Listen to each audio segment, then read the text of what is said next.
भारतवर्ष के पहले कानून मंत्री के रूप में जाने जाने वाले भीमराव अंबेडकर अपने समय के सबसे अधिक पढ़े लिखे लोगों में से एक थे।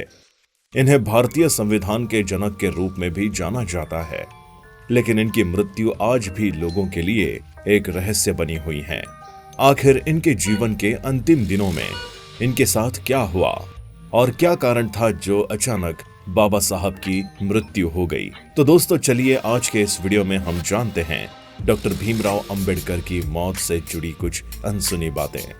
अत्यंत प्रतिभा के धनी बाबा साहब अंबेडकर जी का जन्म 14 अप्रैल 1891 को मध्य प्रदेश के इंदौर जिले के मऊ में हुआ था।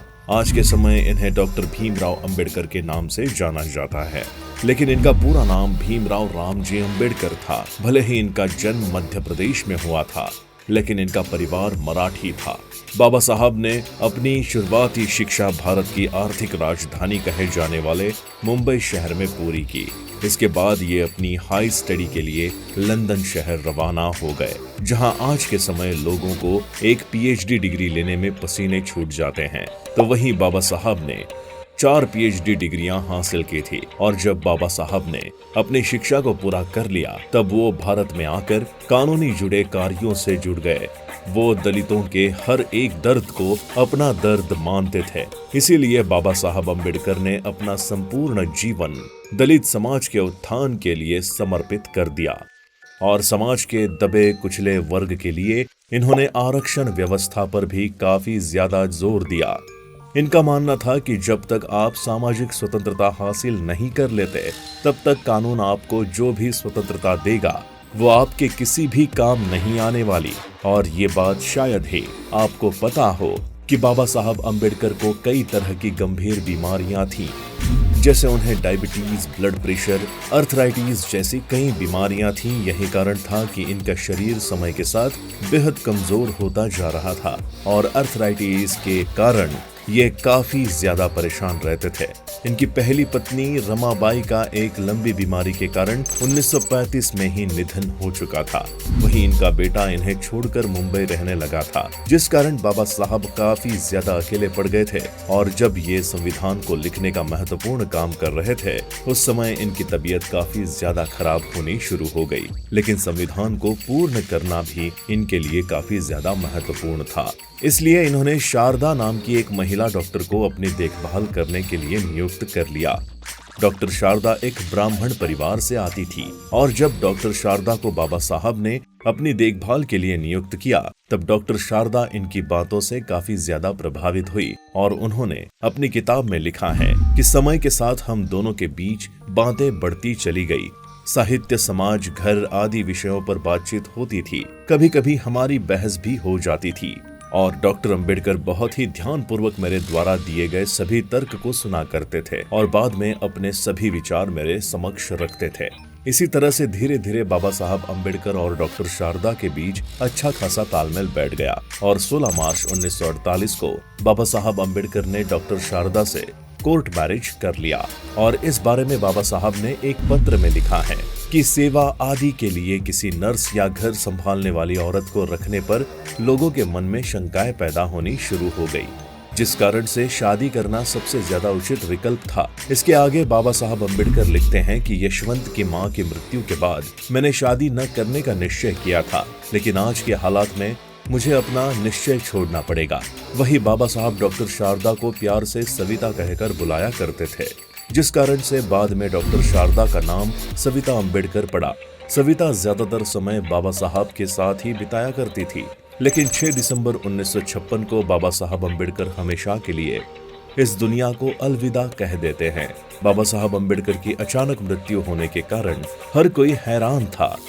इनके महापरिनिर्वाण अर्थात देहांत से पहले बाबा साहब का आखिरी सार्वजनिक कार्यक्रम राज्यसभा में शामिल होने का हुआ था। इसके बाद नवंबर के 3 हफ्तों तक वो दिल्ली से बाहर रहे, और 14 नवंबर को उन्होंने काठमांडू में हुए विश्व धर्म संसद में भाग लिया, और हिंदू धर्म में फैली छुआछूत जैसी कई बुराइयों को देखकर इन्होंने बौद्ध धर्म को स्वीकार कर लिया था। इसीलिए काठमांडू में हुए विश्व धर्म संसद के बाद उन्होंने काठमांडू के कई लोगों से मुलाकात भी की।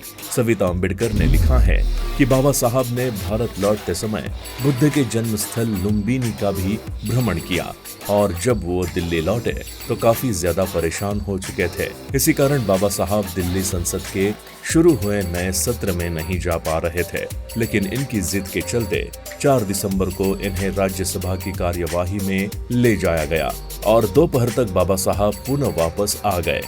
सविता अम्बेडकर ने अपनी जीवनी में बाबा साहब के जीवन के अंतिम चरणों को बहुत ही विस्तार पूर्वक लिखा है, जिसमें वो लिखती हैं कि बाबा साहब के महापरिनिर्वाण से एक दिन पूर्व अर्थात 5 दिसंबर के दिन बाबा साहब 8:30 पर सोकर उठ गए थे।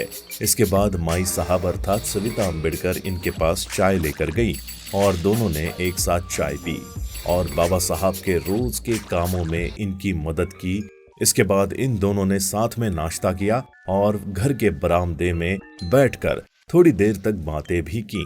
फिर बाबा साहब को सविता अम्बेडकर ने उनके रोज की दवाई और इंजेक्शन दिए और वो अपने रसोई का काम खत्म करने के लिए अंदर चली गई। वो आगे लिखती हैं कि रात 8 बजे जैन पुजारी का एक प्रतिनिधित्व मंडल और उनके प्रतिनिधि बाबा साहब अम्बेडकर से मिलने के लिए आए और घर के लिविंग रूम में इनकी बौद्ध और जैन धर्म को लेकर कई सारी बातें हुई। वहीं सविता अम्बेडकर ने अपनी किताब में ये भी लिखा है कि जैन धर्म के आए लोगों ने बाबा साहब से ये निवेदन किया था कि उन्हें 6 दिसंबर को होने वाले जैन सम्मेलन में जरूर आना है। इसके बाद बाबा साहब ने मन ही मन बुद्धम शरणम गच्छामि का पाठ शुरू कर दिया। इसके बाद रात के खाने में बाबा साहब ने थोड़ा सा खाना खाया और अपने हाथों में द बुद्धा एंड हिज धम्मा के कुछ कॉपी और थोड़ी बहुत चिट्ठियां लेकर अपने रूम में चले गए। इसके बाद बाबा साहब की पत्नी सविता अम्बेडकर लिखती हैं कि 5 दिसंबर की ये रात बाबा साहब के जीवन की अंतिम रात साबित हुई और जब 6 दिसंबर 1956 को माई साहब हर दिन की तरह चाय लेकर बाबा साहब को जगाने के लिए पहुंची, उस समय 6 दिसंबर की सुबह के 7:30 हो रहे थे। इन्होंने आगे लिखा है कि जब ये कमरे के अंदर गई तो इन्होंने देखा कि बाबा साहब का एक पैर तकिए के ऊपर पड़ा था। मैंने बाबा साहब को 2 से 3 बार आवाज देकर उठाने का प्रयास किया तो उनके शरीर में किसी भी प्रकार की हलचल नहीं हुई और मैंने सोचा कि बाबा साहब गहरी नींद में हैं। इसके बाद मैं उन्हें हिलाई और जगाने का प्रयास किया, लेकिन तब तक माई साहब को इस बात का आभास हो गया कि बाबा साहब अम्बेडकर अब इस दुनिया में नहीं रहे। इसके बाद सविता अम्बेडकर रोना शुरू कर देती हैं और अन्य सहयोगियों को फोन लगाकर बुला लिया, जिसके बाद बाबा साहब के मृत शरीर को मुंबई ले जाया गया, जहां बाबा साहब को अंतिम बार देखने के लिए लोगों की भारी भीड़ जुट गई। तो अभी तक मैंने आपको जितनी बातें बताई वो बातें माई साहब के जीवनी से पता चली, लेकिन बाबा साहब के कुछ चाहने वाले लोगों का मानना था कि बाबा साहब के आकस्मिक निधन के पीछे माई साहब का हाथ था। इसके बाद प्रधानमंत्री जवाहरलाल नेहरू ने बाबा साहब की मृत्यु की जांच करने के आदेश दिए, लेकिन इस जांच से किसी भी प्रकार का कोई परिणाम नहीं निकला। परंतु ये बात अवश्य सिद्ध हो गई कि सविता अम्बेडकर का बाबा साहब की मृत्यु में किसी भी प्रकार का हाथ नहीं था। बाबा साहब का अपने सभी चाहने वाले लोगों को ये संदेश था कि शिक्षित बनो, संगठित रहो और संघर्ष करो। वैसे दोस्तों, बाबा साहब की मृत्यु पर आपका क्या कहना है?